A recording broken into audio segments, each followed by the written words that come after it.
You're watching Car Nitty. My name is Mizan, and today I've got a car that is very forgotten. It's the Mark 6, and not only is it a Mark 6, it's the GTI variant.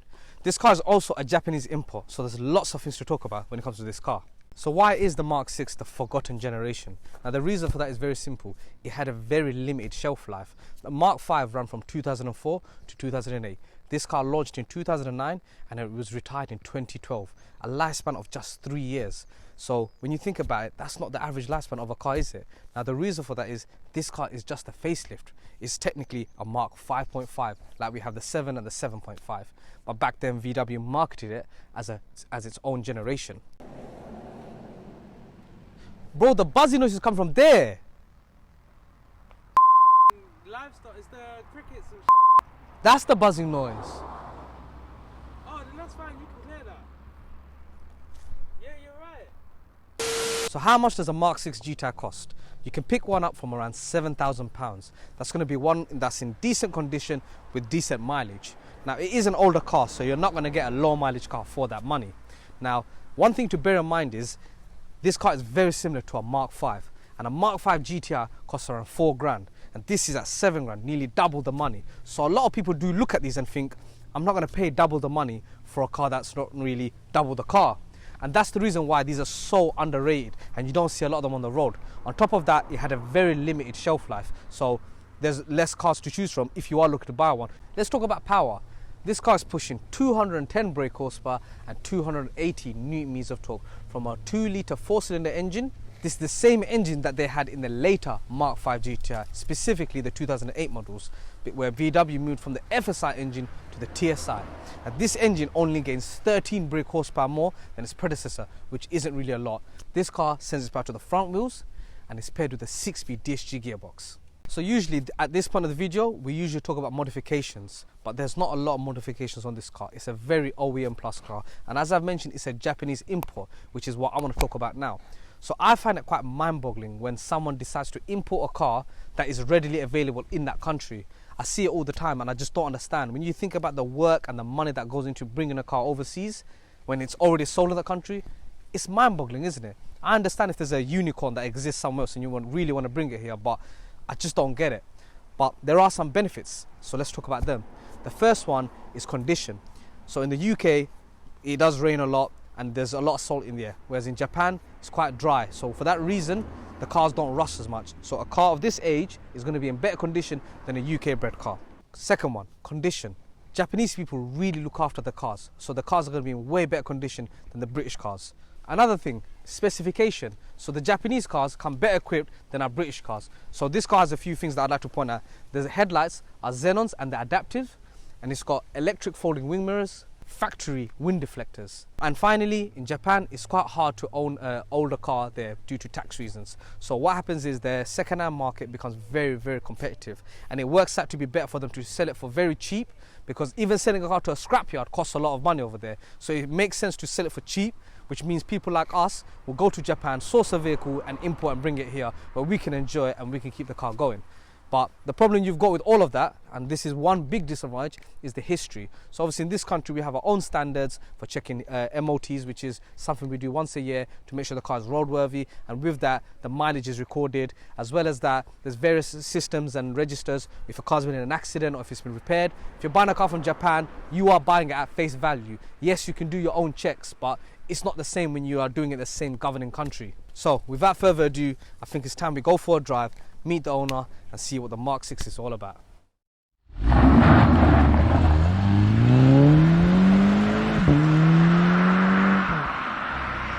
So you guys now join us in the Mark 6. I want to give a nice warm welcome to Mudge. How you guys doing? So Mudge is the owner of this lovely Mark 6. Mudge, you've not had this car long, have you? No, I've had it for about 2 months now. 2 months? So yeah. You recently picked it up. And how's your experience been so far with it? So far, I've loved it. Obviously, you have the small little teething issues that you get with an old car. With any old car, yeah. It is what it is. So you were telling me off camera that apparently the Japanese cars are more tunable for a reason. You're saying there's some sort of difference in the engine, isn't it? Yeah, there's a slight difference in the engine. I'm not entirely sure what it is, But there's something in it which allows, I think probably be the turbo, I'm guessing, if it's to do with the map. I would say it's turbo. Yeah. Well, So you're saying when you map it, there's more potential in this than there is in a UK bred GTI. Yeah, UK GTI you can get about 265-ish. Yeah, which is Golf R power of this generation. Yeah. And This will gap a Golf R if it's stage 1. yeah. Why did you buy a Japanese import, man? So, I was on Facebook Marketplace for quite a while looking for a car, and I just couldn't find anything that was quite nice. So you weren't specific going for a Mark 6, you were just going for a performance car. So, funnily enough, I wanted to get a Mark 5. So one of my friends was actually recently bought a GTI Mark 5. I sat in it, it was stage 2. It obviously had its issues because it was an 04 car, 05 car, I think. I really liked it, it's practical. I wanted something that I can enjoy, take to car meets, and just enjoy on a day-to-day basis. And I've got a family, obviously I'm the only driver at home, so I you need a site that could do everything. Oh, 100%. The first day when I got this car and I put my mum and my sisters in the car, took them for a drive, they loved it. They were like, this is perfect. I think my mum was sold on the heated seats. Yeah, definitely. Because the thing is, that's the beauty of a Golf. It does everything. You slap a 100%. GTI badge on it, and it's just got that bit of extra power that you lack in the normal model. And then the R is obviously that step above, more on top. So the GTI is just that perfect balance of daily drivability, and also when you want to have a bit of a sport, you wish you had the keys to a sports car, you've got that, haven't you? Yeah, of course. It's not going to be that bad on fuel and comfort. I mean, look, as of now, you're driving quite, quite softly. Just what I was talking at the moment. It's very well damped. The interior feels so much better than a Mark 5, I have to say. The interior quality, I mean, even the switches, because they're a bit more raised rather than being down here, it does make a difference, doesn't it? Oh, 100%. I think the Mark 7, they took an L by putting it back down. Yeah, I agree. They should have kept it up They here. should have kept it up there. It's easier to reach. You can look down at it and you can tell what window switches. I mean, in the Mark R32 constant, I put the window down and I hear the rear one going. I'm like, damn it. So believe me, having it up here means you can quickly glance at it whilst you're driving and you know what you're doing. And yeah, being a Mark 5 owner, this car feels very familiar, but I can tell it is that little bit more better and newer. I mean, the gear knob is exactly the same, but you got a different steering wheel. It's so familiar yet different, and that's why it's the facelift of the day, isn't it? So let's talk about the Japanese import side of things, right? Yeah. So one thing about Japanese cars is the underseal, it needs addressing when you bring them here, because over there, because it doesn't rain as much, and they don't expect the car to rust. Yeah. They don't protect the car as much as they should in terms of rust. So when you bring the car over here, that's something that you have to start thinking about, isn't it? Yeah, 100%. I think so. This car came into the country during COVID, I think. Wow, okay. Late 2020, early 21. Okay. The guy that had it before me had it for about a year. Loved the car, didn't want to sell it. Decided to sell it for his various reasons. Yeah. Really good guy. He's even offered to buy the car back when I'm done with it. It's always a dream. And I'm sure he's watching this video now. He's a big car Nitty fan. Hopefully he watches it. Is he a car Nitty fan? Yeah, he is. Wow, I told him I was coming on. He was like, oh my god, my car's coming on. I was like, wow, well, it's my car now. That's pretty cool, man. That's quite nice to know that someone at the previous of this car is a fan of the channel. Like your speedometer, for example, it's in kilometers. Luckily, you got a digital speedo, which is in miles per hour, but your analog gauge is in kilometers, isn't it? Yeah, of course. I mean, it annoyed me for the first week I had it, but then you just become reliant on the digital. A Golf is just such a lovely place to be, man. I mean, even as I'm sitting in the seat, it's such a comfortable ride. It makes so much sense that you just said you bought this car for your family, but at the same time, there's a bit of selfishness where you want something for yourself, and this car just ticks both boxes. It does both. Yeah. Being inside the car, it's quite hard to tell it's a Japanese car. I mean, what is a Japanese car? I mean, is it gonna, is the voice command gonna speak to me? I don't know. What do you even say? It's a Japanese car. I mean, to be honest with you, it doesn't feel much different. It doesn't, because they drive on the right hand side of the road as well. I think it's difficult if you were to import a German car, because then it's left-hand drive and this and that. So honestly, I can see why people can import a Japanese car and there's no adjustments needed to be made. Obviously, I'm sure there are adjustments need to be made in terms of the legal aspect of importing a car, of course. But in terms of someone that buys one that's readily imported, there's nothing for you to really think about. I was quite against imports because I didn't understand it. Like even with the R32, when I was buying my one, the imports are the same price as a UK bred car, but the mileage is way less. And that's one thing that I struggle to believe is that why they, like, for me, it's too good to be true. Like, I didn't want to buy an R32 that was an import because I'm like, well, the mileage is so much less, but it's the same price as my UK bred car. 100%. But my UK bred car has a higher mileage. and it's because of the history element of it, isn't it? So you just have to take a risk and gamble on that, because even the documents you got, you can't even read them, can you? I've got a friend that reads Japanese also, I'm lucky like that. But for the average person like myself, I'm a bit like, it's a bit skeptical. It's one of those ones that you're on Google Translate at 2 in the morning trying to work it out. And if you want to sell the car, and you have to hope you find someone that is willing to take that punt as well, but the average Joe won't, and that's why they're so competitive. But I do think the Mark 6 GTI, just from a general perspective, is a nicer proposition than the Mark 5 GTI. I would have said the same thing about the Mark 6R had it had the 3.2 engine. That is true. But but the GTI, I think, is probably is a nicer place to be than the Mark 5. But yeah, I feel like that's enough talking, Mudge. Let's see what this car can really do, man. Because obviously, stock power. Okay, so you got the DSG, no DSG bands, obviously it's a completely stock car.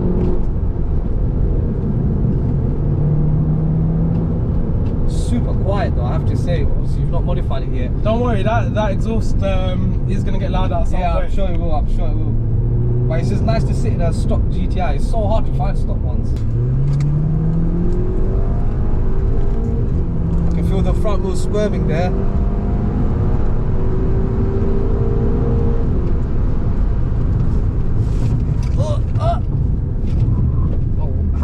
How are the brakes on the?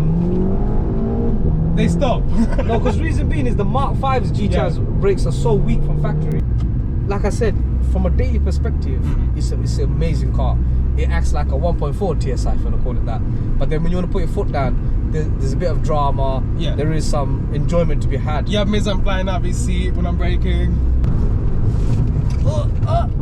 One thing I don't like about the GTI in terms of the Mark 6 is there's a lot of plasticky stuff outside. Yeah, so and it should be colour coded. In regards to that, apparently, so the Mark 5 has the most plastic. Yeah. The rear bumper, the side skirts, they're all plastic on the Mark 5. And apparently it's because VW spent so much money developing the car, they had to cut costs on the actual production car. Okay. That's what apparently, I don't know how true this is. If anyone who's watching knows that to be true or false, let me know below. In all fairness, it's sold enough Mark 5s. I would have thought in the later gens, later versions. But then even the Mark 6, there are some plastics. But apparently to develop this car didn't cost as much because it is based on a lot of Mark 5. So they were able to add some stuff back. I mean, you've got quite a nice diffuser. You've got one exhaust on each side, which I think is how a GTI, and I'm so glad that that's how GTIs are now. Yeah.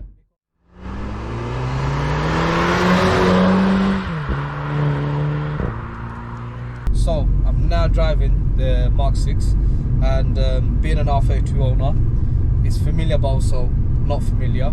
Clunkiness is still there at low speeds, so being a DSG with 2 clutches, it is a bit hesitant and dim-witted, isn't it? He almost doesn't know what gear to be in and what not. The seats are really comfortable. I mean, they're like the Mark 5 seats, but you know what, actually, you've got 100,000 miles. My R32's got just over 90,000, so it's very similar mileage, and your seats have held up way better than the seats in the Mark 5. My ones are quite soft. It's a bit like sitting in a sofa. Whereas your seats are feeling quite nice, and they feel like they've only done half the mileage.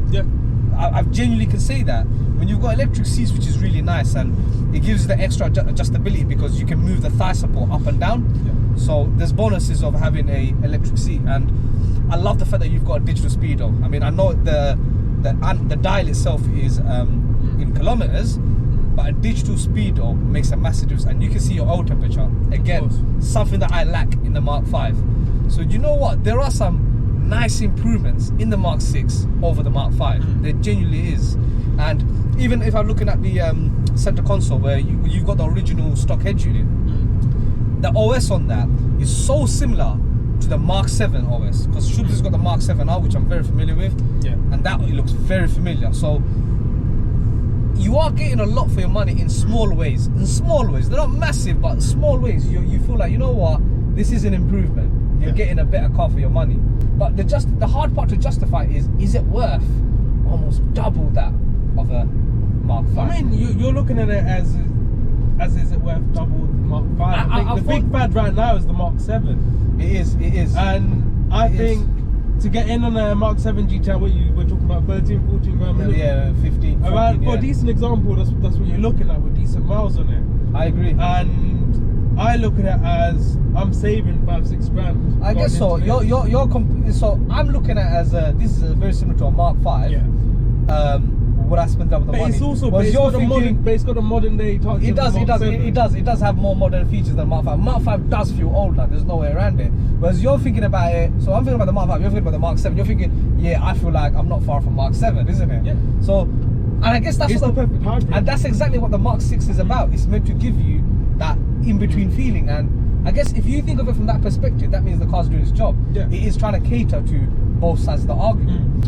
In the short period I've been driving the car, I do have to say the brakes are very responsive. Yeah. The brake feel itself is so lovely. I mean, it's very grabby, and I'm told that obviously on the stock Mark 5 GTI, the brakes are quite weak, so it is quite nice that they're very grabby. I mean, this is very similar to the brakes, the sensation anyway of braking that I get in my R32. Yeah. So thumbs up from me in that sense. But these cars are so understated. I do have to give it that. I don't know what it is about the Mark 5, but the Mark 5 is more attention grabbing in terms of looks. I do think that this car does have a bit more class or subtlety about it. It feels more Audi than it does a VW in some senses. I mean, the way I see it is, especially when you're going from a Mark 5 to a Mark 6 to a Mark 7, Yeah. everyone's got a Mark 5. Right? That's the big problem with the Mark 5. Everyone's got a Mark 5. Everyone's got one. I mean, It's so common. I go to car meets, you'll see a Mark 5 guaranteed. 100%. Guaranteed. Right? Everyone's got a Mark 7. If you've got money, you got Mark 7. Yeah, yeah. Right? No one has a Mark 6. I'm quite surprised though, this car hasn't got the 7-speed DSG, because a Scirocco of this age has the 7-speed, doesn't it? Yeah, I believe so. It's a bit of an L on that part. I think if the gearbox does go, I probably will just change it to a 7-speed DSG. I don't think they're plug and play. It would require a bit of modification to make it fit. The simple option would be just to get the same gearbox. But I just don't understand what VW are thinking.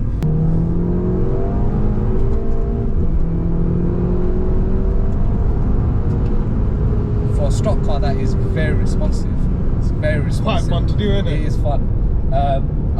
I'm expecting a bit of turbo lag, but it's actually very well tuned. I experienced more turbo lag in a Mark 7R than I have in this car. This feels really, really good. I mean, even the car just feels so tidy. I just have to say that. It feels so tidy. It sounds quite good stock as well. Yeah, it does. When you're in the driver's seat, it's a different sensation. 100%. And I do love front-wheel drive cars, because you're fighting to keep it straight. I mean, look at that. I am putting my entire strength into making this car turn. I just literally felt one of the back wheels kick up as well. Yeah. Yeah. It's so enjoyable. I love front-wheel drive cars, I do. Those brakes are good, man. I'm telling you, those brakes are good. They have to be upgraded brakes, because no, they literally stop. This car is an amazing proposition of a daily driver. Amazing proposition. It's so playful. It's the most fun that you can get under 10 grand. You know what? The R32 is a lot of fun, but the R32 is going to cost you an arm and a leg. But maintenance-wise, this is easier to enter. That's what I'm saying. Yeah. So this car makes a lot of sense. It does make a lot of sense, because in terms of power, the R32 is not fast. It's not any fast. I don't think. Okay, it is faster, but by how much? But with this, it makes up for it in so many other ways. And yeah, you're right. That speedo does put you off. I mean, it says I'm doing 60 kilometers, but in reality, that's 38 miles per hour. So you feel like, damn, I'm not doing 60. It does catch you off. Yeah, it throws you. It took me about a couple of weeks to get used to it. I was gonna change it over, but nah, man, it's the quirk. It's a little quirk. Quirk of the car. Steering feel is a bit vague. I mean, look, it needs a tracking though. No, it's not even that. It's just cars of this period where they moved from hydraulic to electric steering. It's just the way like that. I think apparently when you get the car tuned, you can make it have a bit more weight, and obviously that weight results in a better feeling. Yeah. But in general, it's just a really nice car. I mean, this is as old as you can go, yet be modern. I feel like the Mark 6 is that car. Yeah. It's an old car, but yet it feels modern. I'm just so pleased about the brakes. That's the one thing that I can't believe. Because I was coming into this thinking that brakes are going to be really bad, because the Mark 5 had bad brakes. Why would they change in the Mark 6? But genuinely, I cannot believe how good the brakes are in this. Turbo lag is so minimal. You're always going to have turbo lag to a certain extent, but overtaking is not a problem. No problem.